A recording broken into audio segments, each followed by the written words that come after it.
بسم اللہ الرحمن الرحیم، شروع اللہ کے نام سے جو بڑا مہربان اور نہایت رحم کرنے والا ہے۔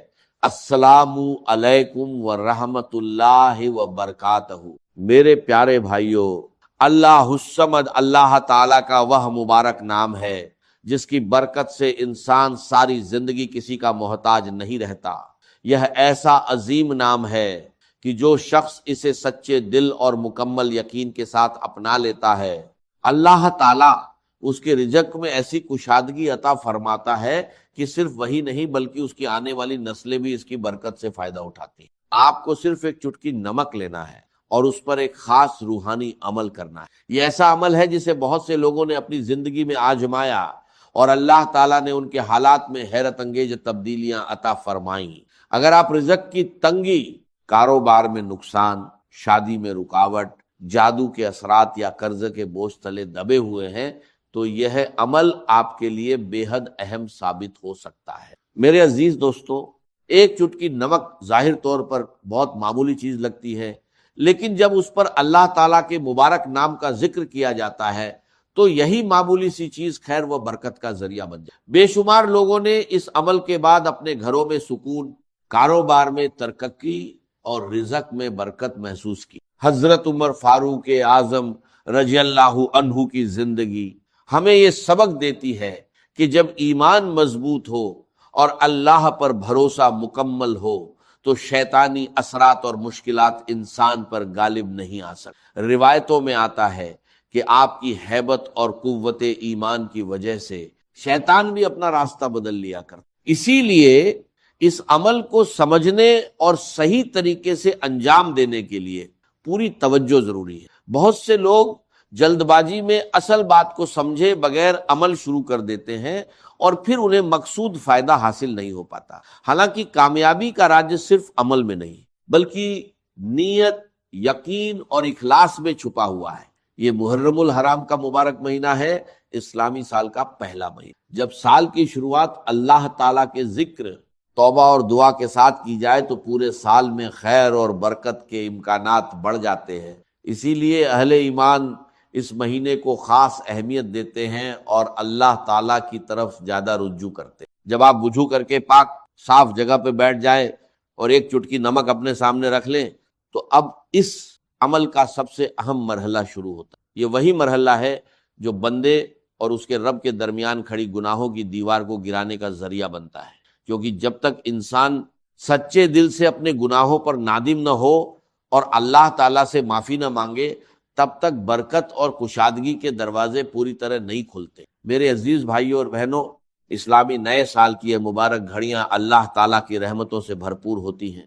ایسے مبارک لمحوں میں کی جانے والی دعا اور توبہ کو خاص اہمیت حاصل ہوتی ہے۔ اسی لیے اس وقت اپنے دل کو اللہ تعالیٰ کی طرف متوجہ کر لیجئے اور پوری عاجزی کے ساتھ اس کی بارگاہ میں جھک۔ یا اللہ، اس نئے سال کے صدقے اور محرم الحرام کی برکتوں کے طفیل تمام پریشان حال مسلمانوں کی مشکلات آسان فرما۔ جو قرضوں کے بوجھ تلے دبے ہوئے ہیں ان کے لیے غیب سے آسانیاں پیدا فرما۔ جو بیمار ہیں انہیں مکمل صحت اور شفا عطا فرما۔ جن کے گھروں میں رزق کی تنگی ہے ان کے گھروں کو برکتوں سے بھر دے۔ جن کے کاروبار رکے ہوئے ہیں ان کے لیے کامیابی اور ترقی کے دروازے کھول دے۔ یا رب العالمین، ہر پریشان حال شخص کی جائز حاجت پوری فرما اور اس نئے سال کو خیر، برکت اور آسانیوں والا سال بنا دے۔ آمین۔ میرے دوستو، جب ہزاروں لوگ ایک ساتھ دل سے دعا کرتے ہیں تو پتہ نہیں کس نے ایک اور مخلص بندے کی آمین اللہ تعالیٰ کی بارگاہ میں قبول ہو جائے اور سب کی دعائیں قبولیت پا جائیں۔ اس لیے دعا کے وقت اپنے لیے، اپنے والدین کے لیے اور اپنے تمام اہل خانہ کے لیے بھی خیر اور برکت مانگتے رہیے۔ اب پوری توجہ کے ساتھ عمل کا پہلا مرحلہ سمجھ لیجئے۔ وضو کرنے کے بعد ایک چٹکی نمک اپنے سیدھے ہاتھ کی ہتھیلی پر رکھیے۔ جب نمک ہتھیلی پر آ جائے تو کچھ لمحوں کے لیے آنکھیں بند کر لیجئے اور اپنے دل میں اس جائز مقصد کی نیت کیجئے جس کے لیے آپ یہ عمل کر رہے ہیں۔ چاہے وہ قرض سے نجات ہو، بیماری سے شفا ہو، رزق میں برکت ہو، کاروبار میں ترقی ہو یا کوئی دوسری جائز حاجت، اسے اپنے دل میں پورے یقین اور وجاہت کے ساتھ رکھیں۔ یاد رکھیے، نیت جتنی سچی ہوگی اور یقین جتنا مضبوط ہوگا اتنا ہی انسان اللہ تعالیٰ کی رحمت کے قریب ہوگا۔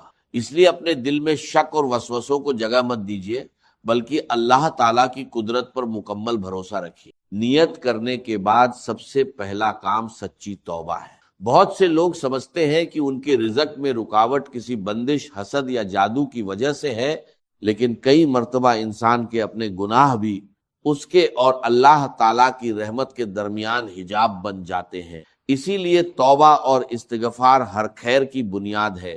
قرآن مجید میں اللہ تعالیٰ نے حضرت نوح علیہ السلام کی زبان سے فرمایا کہ اپنے رب سے معافی مانگو، بے شک وہ بہت معاف کرنے والا ہے، وہ تم پر آسمان سے خوب بارش برسائے گا، تمہارے مال اور اولاد میں اضافہ فرمائے گا اور تمہارے لیے باغت اور نہریں عطا فرمائے گا۔ اس آیت سے اندازہ لگایا جا سکتا ہے کہ استغفار صرف گناہوں کی معافی کا ذریعہ نہیں، بلکہ رزق، برکت اور کشادگی کا بھی ایک عظیم سبب ہے۔ جو لوگ چاہتے ہیں کہ ان کی زندگی کا نیا سال خیر اور برکت کے ساتھ شروع ہو، ان کی پرانی پریشانیاں ختم ہوں اور ان کے حالات میں بہتری آئے، ان کے لیے استغفار سے بڑھ کر کوئی سہارا نہیں۔ یہ ایسا مبارک کلمہ ہے جو بندے کو اپنے رب کے قریب کرتا ہے اور اس کی زندگی میں خیر کے راستے کھولتا ہے۔ اب آپ کو ایک چٹکی نمک اپنے سامنے رکھنا ہے اور اپنی گزشتہ زندگی کی کوتاہیوں اور گناہوں کو یاد کرتے ہوئے عاجزی کے ساتھ سجدے میں چلے جانا ہے۔ سجدے کی حالت میں دل کی گہرائیوں سے توبہ کیجئے اور 33 مرتبہ استغفر اللہ پڑھیے۔ صرف زبان سے الفاظ ادا مت کیجئے، بلکہ اپنے دل کو بھی اس میں شامل۔ اپنے رب کے سامنے اپنی کمزوری، اپنی غلطیوں اور اپنی ضرورت کا اعتراف کیجئے، کیونکہ جب بندہ سچے دل سے اللہ تعالیٰ کی طرف لوٹتا ہے تو اس کی رحمت جوش میں آ جاتی ہے اور وہ اپنے بندے کے لیے آسانیوں کے دروازے کھول دیتے۔ جب آپ سجدے میں 33 مرتبہ استغفار مکمل کر لیں تو پھر سر اٹھائیں اور اپنے سامنے رکھی ہوئی ایک چٹکی نمک پر ہلکا سا دم کر دیں۔ یاد رکھیے، توبہ اور استغفار وہی بنیاد ہے جس پر اس پورے عمل کی کامیابی قائم ہے۔ انسان اپنے ظاہر کے گناہوں کو تو جانتا ہی ہے، لیکن بہت سی ایسی غلطیاں بھی ہوتی ہیں جنہیں صرف اللہ تعالیٰ جانتا ہے۔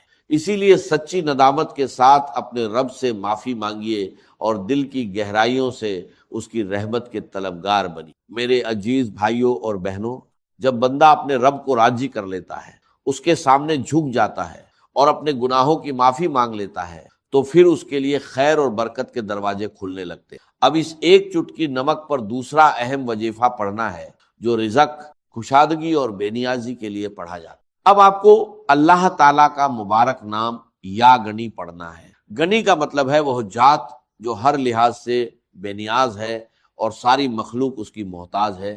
جب بندہ اخلاص کے ساتھ اپنے رب کو یا گنی کہہ کر پکارتا ہے تو وہ اپنے رزق، اپنی ضرورتوں اور اپنی امیدوں کو اسی کے سپرد کر دیتا۔ اگر آپ بے روزگاری سے پریشان ہیں، کاروبار میں رکاوٹیں ہیں، آمدنی کم ہے یا زندگی میں مسلسل تنگی محسوس کر رہے ہیں، تو اس موقع پر اللہ تعالیٰ سے خوب دعا کیجیے۔ اپنے لیے حلال رزق مانگیے، عزت مانگیے، برکت مانگیے، آسانیاں مانگیے اور اپنی جائز مرادوں کے لیے دعا کیجیے۔ یہ وہی وقت ہے جب بندہ اپنے رب سے امید باندھتا ہے اور اپنی ضرورتیں اس کے سامنے پیش کرتا ہے۔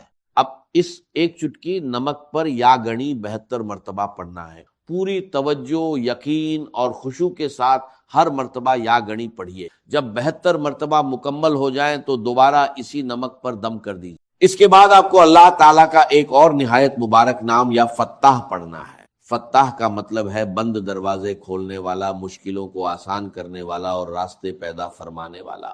جب انسان زندگی میں رکاوٹوں، ناکامیوں اور بندشوں کا سامنا کرتا ہے تو وہ اپنے رب کی طرف رجوع کرتا ہے، کیونکہ حقیقت میں ہر دروازہ کھولنے والی ذات صرف اللہ تعالیٰ کی ہے۔ بہت سے لوگ رزق کی بندش، کاروبار میں نقصان، گھریلو پریشانیوں یا دوسری مشکلوں کی وجہ سے مایوسی کا شکار ہو جاتے ہیں، لیکن جب اللہ تعالیٰ کسی کے لیے آسانی کا فیصلہ فرما دے تو ناممکن نظر آنے والے حالات بھی بدل جاتے ہیں۔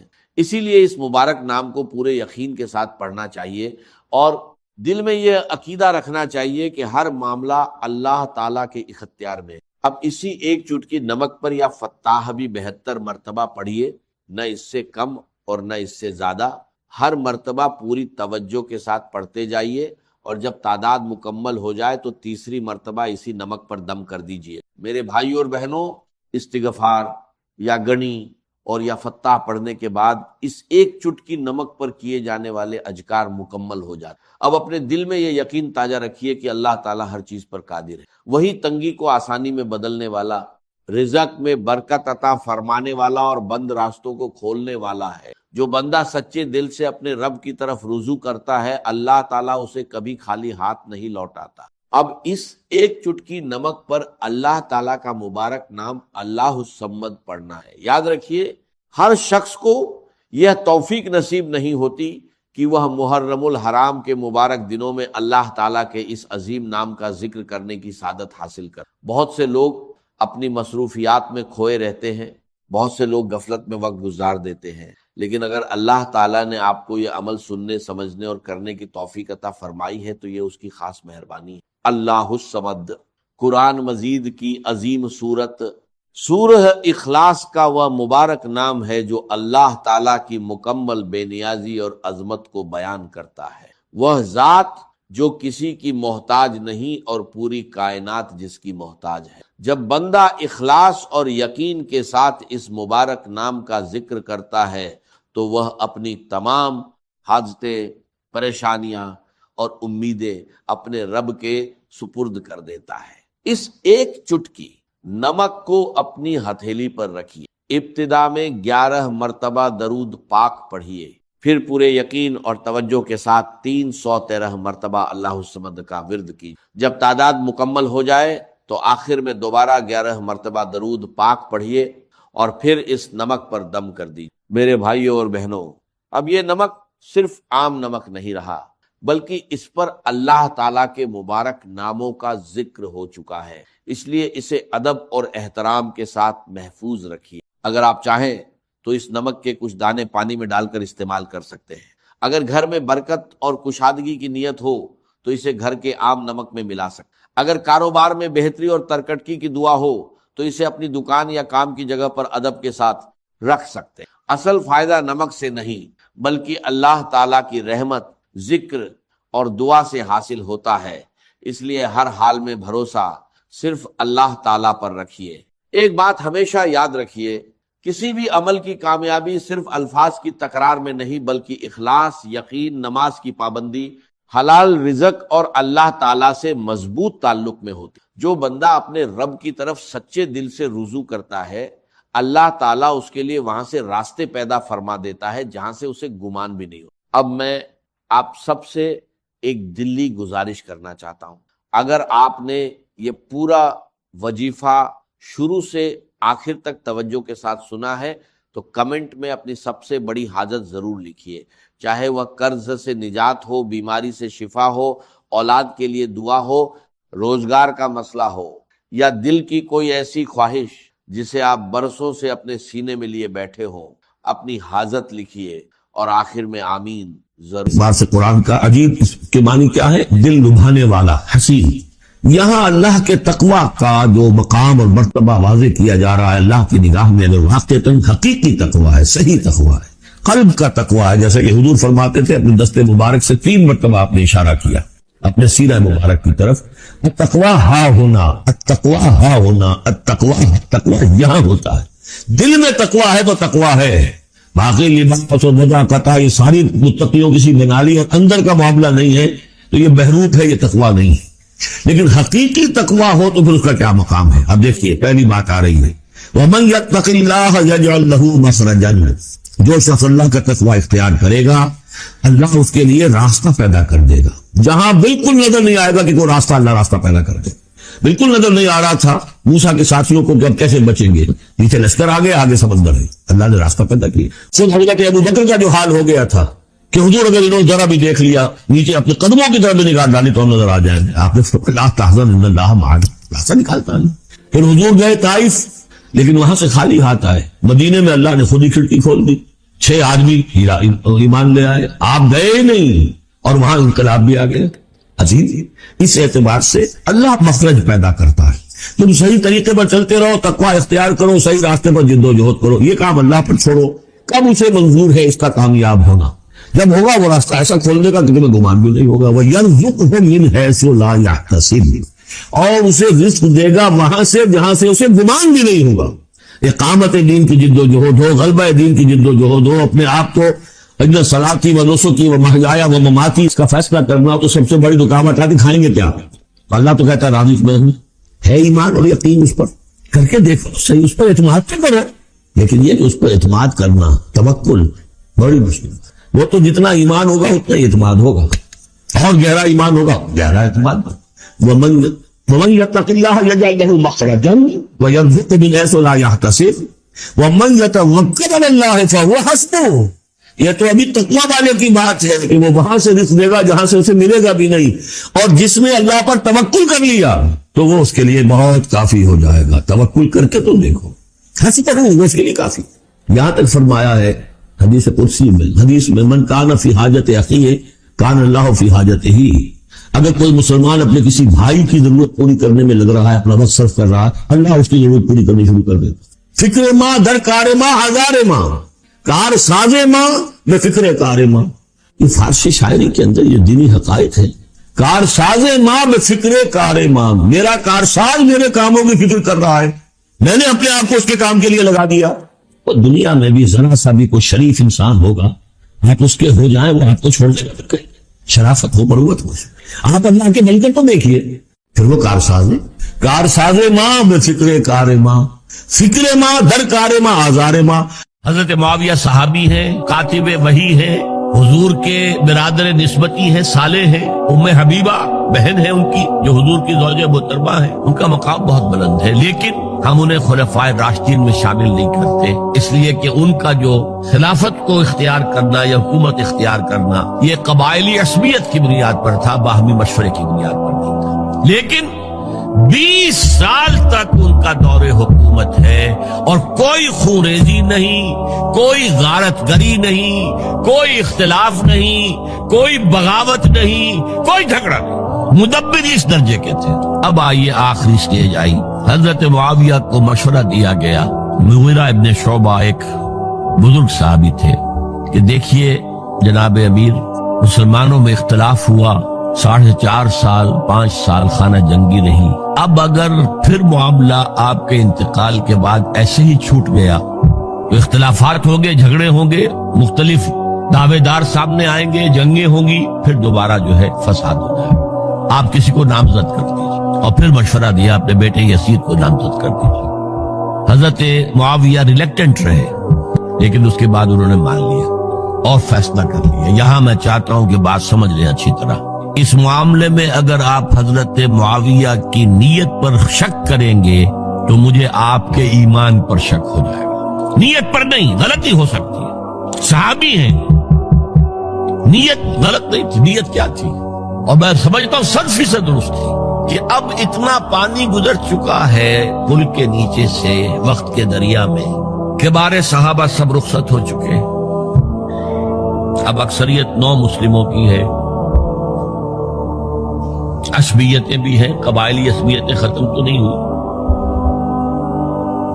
لہذا جب تک کوئی قبائلی عصبیت پیچھے نہیں ہوگی حکومت کے, حکومت نہیں چل سکے گی. یہ ابن خلدون کا لفظ ہے, عصبیت, کوئی چیز جو جوڑے آپ کو. تو دینی عصبیت اب کمزور پڑ گئی ہے, اس لیے کہ حضور نے جن کو تربیت دی تھی وہ اب گئے, اکثر و بیشتر گئے. اب اگر ایسے ہی چھوڑ دیا گیا اور کوئی قبائلی عصبیت پشت پر نہ آئی تو پھر خانہ جنگی ہوگی. 5 سال تک ہوئی. اس بنا پر انہوں نے اسے صحیح سمجھا. آپ اختلاف کر سکتے ہیں, صحابہ کی رائے سے اختلاف ہو سکتا ہے, لیکن آپ ان کی نیت پر شک نہیں کر سکتے. بہرحال واقعہ کیا ہے تاریخی اعتبار سے کہ یہ 10ویں سال میں نامزد کر دیا یزید کو اپنے بعد خلیفہ کے لیے, ولی عہد.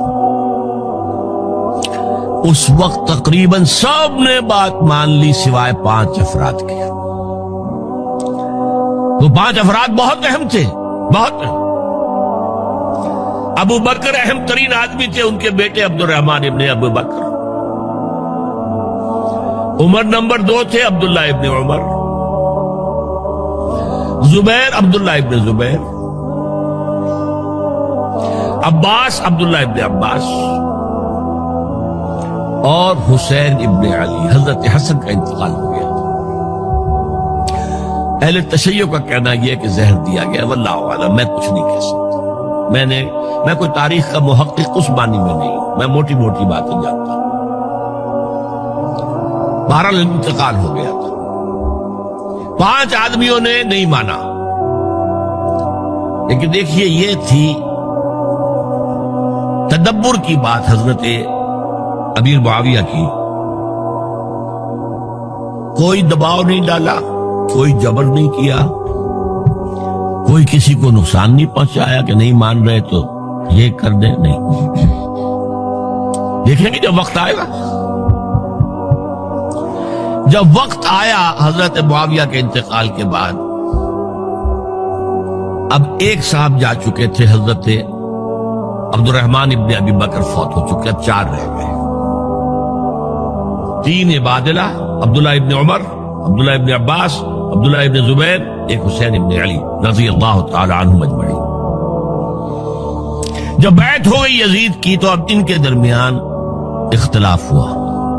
یہ بات اچھی طرح سمجھ لیجئے، تاریخی حقائق، موٹے حقائق کو چھوڑ کر باریکیوں میں جب پڑھتے ہیں تو معاملہ غلط ہو جاتا ہے. موٹے حقائق کو سمجھیں،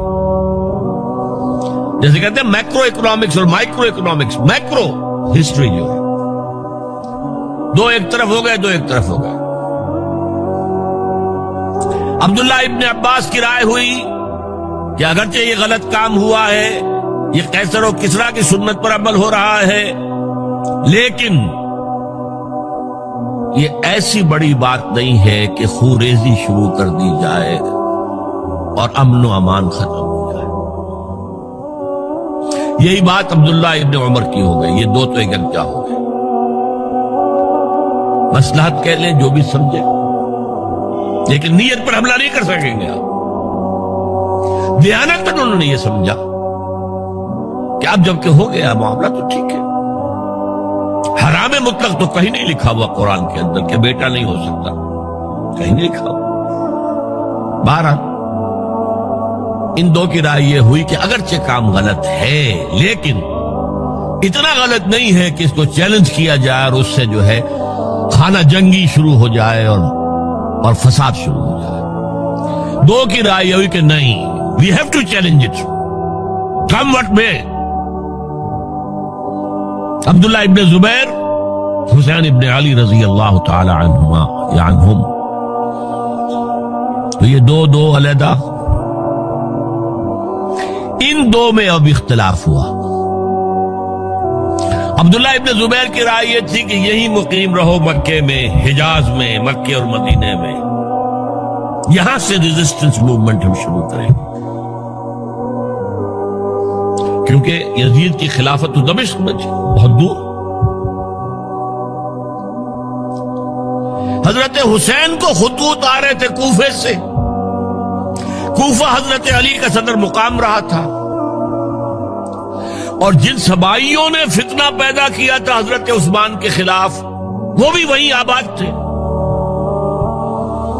انہوں نے خطوط کا تانتا باندھ دیا، آپ آئیے ہم آپ سے بیعت کریں گے اور کھڑے ہوں گے اور مقابلہ کریں گے اور اس یزید کی حکومت ختم.